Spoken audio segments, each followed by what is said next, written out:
Hello, happy innovators. How you doing, guys? We have finally made it to the 55th episode of the Singularity podcast. I commemorate you for joining me today, sticking with me, and do a little bit of talking today to wrap this celebration up. You know, the other day, I was eating from a bag of peanut M&Ms. I love peanut M&Ms. They're one of my weaknesses. And, you know, I'm sitting there reaching into this bag. I'm digging through it, grabbing a couple, popping them in my mouth. And as I look into the bag, you know, I kind of think to myself, M&Ms, peanut M&Ms to be specific, are a lot like people, you know? They all basically look the same, you know? They're all oval shaped and they have the M&M's logo stamped on them, you know, in white candy covered chocolate peanut. But it occurred to me that they're not the same. They look the same, they have the same characteristics, but they're all different from each other. Every single M&M in that bag was different from the next. And I know you're probably laughing, right? Like, wow, man, that's like really deep, man, you know? But think about it. It's true, isn't it? People are a lot like peanut M&Ms. We all kind of look the same, you know, for the most part. We all have a nose, 2 eyes, 2 ears, a mouth, a head, arms, legs, you know, with the rare exception, you know, from time to time. But for the most part, we're all very much the same. Now, but we're all very different at the same time. So I thought about that as the at least starting point for a Singularity podcast, especially because today I'm going to talk about doing your own thing, you know, being your own person. And I have a lot to say on this issue, you know. I've always been the kind of person who was really doing my own thing. Granted, from time to time, I go along with the crowd and, you know, just kind of submit a little bit, have some fun or whatever, you know. But for the most part, on a day-to-day basis, or really when you look at my entire life, you know, I've always been kind of doing it a little bit different, or sometimes a lot different than the people that are around me. And it's not because I'm rebellious. You know, I'm not a rebel. I'm not angry or dissatisfied necessarily with, you know, civilization or something. I don't have a problem with mankind, okay? But I just have a tendency to kind of notice things, I think, that other people don't really notice. Or at least if they notice them, they don't really talk about it or act on it. And that doesn't mean that I'm better than anyone else. In fact, more often than not, it just means I'm just pretty damn weird, you know, and I'm happy for that. I am. I'm glad that I'm different. But it was not a conscious choice. Okay, it's just kind of how the cookie crumbled. And it doesn't mean that I'm smart necessarily either. Because a lot of the time, I can say from experience, I mean, it is my life, right? That I have sometimes went in the wrong direction, you know, for better or for worse. And you kind of live with the results, and, you know, it is what it is. We make the best of it, you know. It's kind of funny because a long time ago, a long time ago now, I went through a period of time where I had just broken up with a very long-term girlfriend. A very long-term relationship had ended, and I really was kind of going through something. It was really a difficult breakup. It was very sad, having been with somebody for so long, and it ended on bad terms, even though we did, to a certain degree, remain friends afterwards. It was embarrassing, and it was sad, and I was betrayed, and all those things. Something I'm guilty of doing myself, though, so I have to kind of, take it for what it is. Like, it's not like I'm incapable of doing that to someone else. So, I was going through this thing, and up until that point that I was with this person and we had broken up, I had kind of lived my life a certain way and by a certain standard. And I had kind of become known for that, okay, in my circle of friends, or so-called friends, or whatever. And even to a certain degree, my family, that I was going for something, and I had standards, and there were certain things I would not do, I did not do. I was proud of that, and it stayed that way for a very long time, up until this period of time that I'm telling you about now.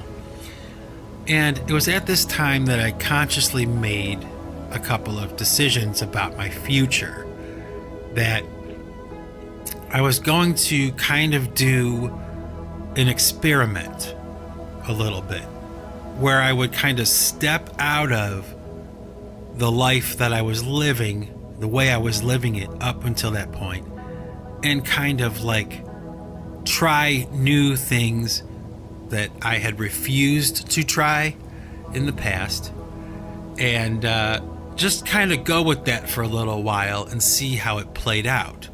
Now, it was like science to me, okay? It wasn't fun and games, it was like science. I wanted to change, and I wanted to see things from a new perspective, okay? And at the time, a lot of the people that were close to me were confused by what was going on, even though, at least as far as I'm concerned, they shouldn't have been. They saw what I was going through. They saw how I felt. Really, all they really needed to do was just ask me what was going on. But because people don't usually operate that way, I just went about my business, and, my friends, my family, friends, the people that were close to me, were just kind of observing and talking amongst themselves about this strange behavior from Mike, And this experiment went on for a while, and what I found in the end, well, first of all, it was not necessarily a positive experience, okay? That's the first thing. The conclusion was, it was kind of a mistake, okay? I should have just stayed the course and, instead of trying this new approach to things, I would have done myself a service by just, staying consistent. But even though it was a bad path, a bad decision, I did grow from it, okay? I did learn from it. And, I would literally write down notes. Like, as I lived my life out, I would be taking notes about, I tried this, here's how it resulted, this was what happened, this is who was there, this is how I felt. I was journaling this whole experience. And this went on for a long time. It went on for probably about 5 years, maybe a little bit more. And, I would go a little bit more each time, kind of just trying a new thing. Most of the time, negative things, okay? Like going with my base instinct, not doing the right thing, not making the right choice, trying to see what it's like when you live your life making the wrong choices, okay? And seeing if there was any kind of benefit to doing it that way. And I was wrong. It was not good. So, I would go out into the world and experience something. I would write down the details. I would write down the experience. And I would go back later and I would analyze and review and make decisions and learn, from the experience. But it was kind of funny because, the people in my periphery and the people that were close to me who knew me were confused by it. And as I found out later, they were kind of like talking about me behind my back. And I know this because my older brother, Steve, was the first one to really kind of say something to me, And ironically, this was like many, many years after this experiment had ended. And trust me, it needed to end. It was really kind of not something I would recommend to other people to do. I wound up, I think, eventually doing a lot of damage to my character and my reputation, even though it was really something I did not do with any sense of permanence or something. The people around me didn't really understand that, and no one really bothered to ask. So the experiment commenced and it ended, and I stopped and started to go back onto the path that I wanted to be on, and I should have been on the whole time. I wish I could say no harm, no foul, but that's not true. I did hurt feelings, and I did lose friends, and I did betray, and I betrayed myself too. But the experiment ended, and a lot of the people that cared about me saw me as a hypocrite. And that's kind of like what my brother was conveying to me, that a lot of the people were critical of me because I had been, so against this in the past, and now all of a sudden I was trying it, and now I'm a hypocrite, And you know what? We're all hypocrites. And I was kind of like thinking to myself, anyway, this is my life. Like, why are you scrutinizing my life? But, whatever, it had to end. So, honestly, that's something I never talked about before with anyone other than my wife. But to me, it's kind of like an illustration of the way my brain works, like the way I'm approaching this life. Sometimes I take it seriously, not too seriously, but I do take it seriously, and I want to become a better person and all those things, Yay, it's happy that I'm growing and I want to learn, But there you go. It's an example of the point I'm trying to make about doing your own thing. I have a few more examples that I could cite for you here, and I'm going to today, because that's what I'm talking about today. How weird can I get? One thing I can say, that most people, even right now, like most of the people that are close to me and stuff, like family, they don't really understand, because I live so far away from them, that it has been now, let's see, it's 2019. So since the year probably about 2008, I want to say, 2008, my wife and I have been living in a situation where we have not watched regular television since 2008. We have not been drinking, we've not been drinking city water for over 10 years. We drink well water, we don't really have a smartphone. I definitely don't have one. My wife, for the sake of her career, really kind of needs one. But we both kind of have a different kind of approach to that kind of thing, to the technologies. And I guess the point I'm trying to make is that we are very different from a lot of other couples in those ways, and other ways too, but in those ways, and honestly, from time to time, I kind of wonder sometimes how much that has actually benefited us in a way that we don't even really truly grasp or understand. Like the idea of going for a decade without watching regular television. I mean, think about that. When we say it to other people, they're like, what? Like, how can you do that? And it's really quite simple. It's not difficult to do, especially, with the internet and YouTube. The majority of what we've been watching for entertainment over the past 10 years is, mostly internet content. We haven't had regular programming in our house for 10 years. So it's easy to do. And we've done it. And, I can't help but wonder sometimes, especially when I see how some of the people that I've known for a long time, how it seems that their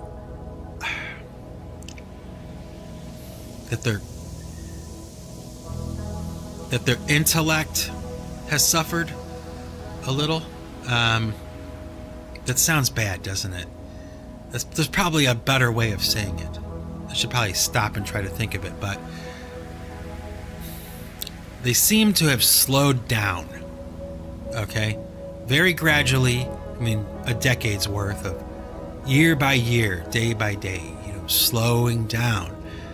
And not that my wife and I are particularly smarter than anyone else. It's just we seem to notice with people that we know very well how they seem to be slowing down. Their thought processes have slowed down.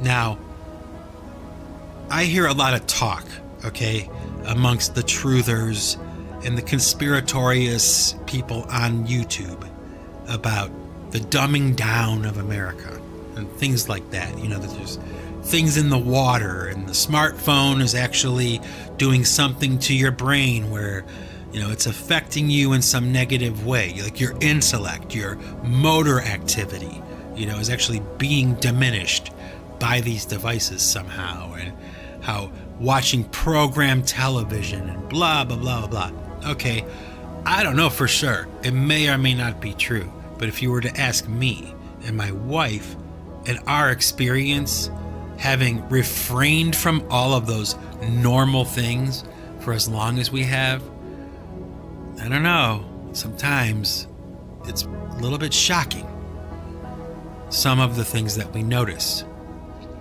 And for the most part, we laugh about it because it's really, not a big deal. But it does make me worry a little bit for the future, if you know what I mean. Like, okay, let's just say for the sake of discussion that the culture in America is one of a gradual dumbing down of people. Okay, let's say that the conspiracy theories are true. This is actually happening. What does it mean for the future? And the answer is not good things, Again, it doesn't mean that we're better than anyone else, because we're certainly not. And I wouldn't say that we're the most intelligent people that we know. But we do notice this lag, real slight lag, sometimes not so light lag in people's attention span, their ability to function cognitively,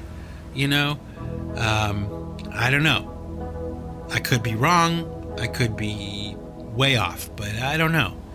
I don't think so. And another thing that I can say about doing your own thing, and in this case, my wife and I kind of doing our own thing. Something that we've developed over the past 10 years is this method or formula of disposing of our trash a certain way. Now, what does that mean?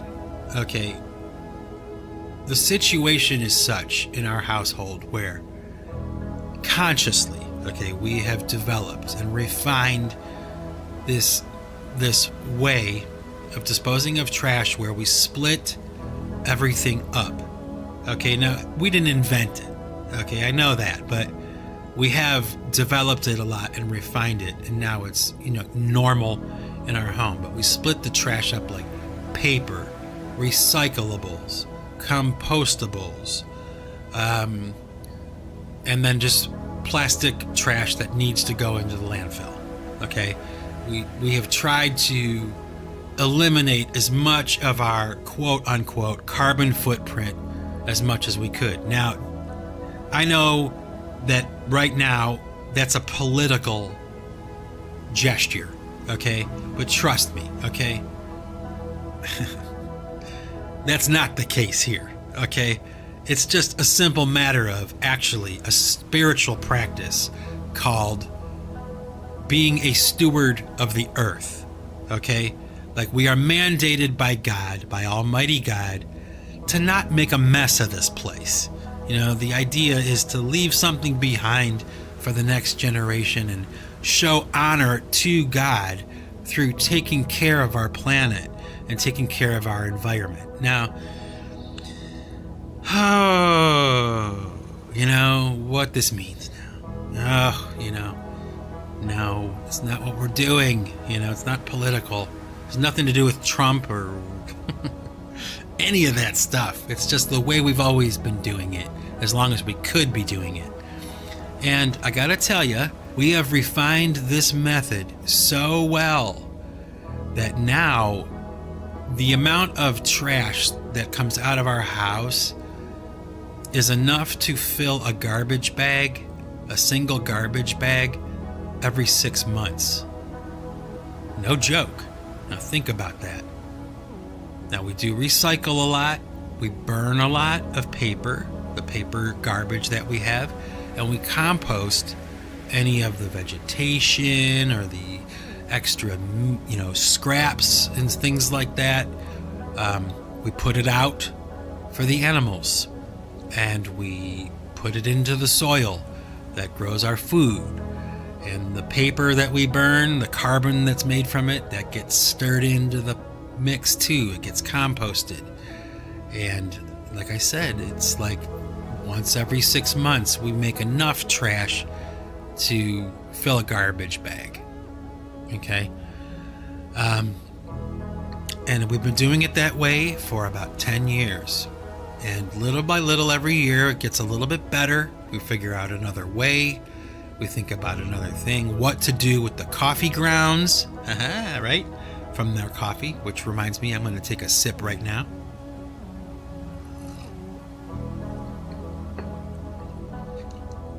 Oh my gosh, is that good?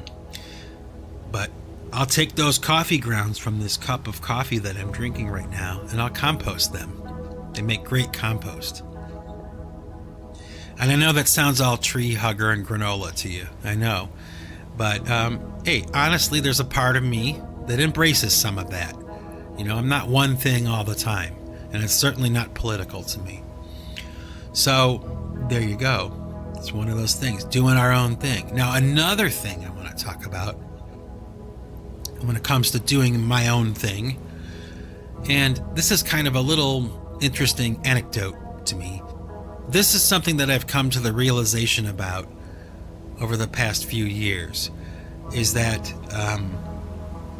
I do work from home, and I do recording, and I run the record label. I do all the stuff I do, this podcast and music and all that stuff. I do it from home. I stay home. My wife goes to work. She leaves the home to work. And what that means is that really most of the time, a lot of the domestic responsibilities kind of fall on my shoulders, which is only fair, right? And I don't mind. But what's cool about that is that all of the jobs I had when I was younger, before my wife and I started the book business and before I started to sell my music online, a lot of the jobs I had were kind of like grunt work jobs, typical struggling musician jobs, like dishwasher, cook, line cook, kitchen manager, construction work, land clearing, all these things I've even talked about before in other episodes, right? But what's weird or what's kind of cool is that because I am home and I work from the home and the domestic responsibilities are mine, all of those jobs that I had when I was younger have all kind of, in some weird way, have trained me to do what I'm doing right now. So, we live on a property and sometimes we need firewood, and so someone's got to chop the tree, cut it up, chop it into firewood. Well, I know how to do that. I did it for a living for a little while. Cooking meals. I know how to cook. I learned how to cook. I was a kitchen manager for a little while. I know my way around a kitchen and a cutting board, Wow, really glad I had that job because, now that's how I feed us. And that's not to say my wife doesn't do some cooking, because she does. And let me tell you, when she does, oh man, she knows what she's doing, But for the most part, on a day-to-day basis, it's really kind of up to me. And, the same goes for so many other aspects of this life. So I am kind of like in some way putting into practice full time, okay, by doing this music thing and doing it the way it's being done. I am kind of in my own way doing my own thing. And it's something that I'm very proud of. It's something that I enjoy most of the time. Sometimes it's a little difficult because it's a lot of work, a lot of labor, but I've always kind of liked that kind of thing, yeah, there you go. I wanted to share that with you today. I wanted to cap off this 5-episode run with the story of me kind of doing my own thing,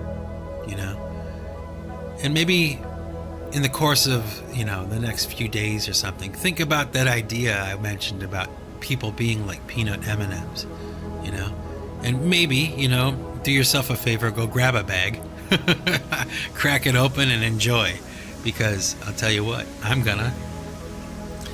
So anyway, my happy innovators, thank you for being with me for 50 episodes, especially a few choice people that I could name, maybe I should name, but Stu, you know who you are,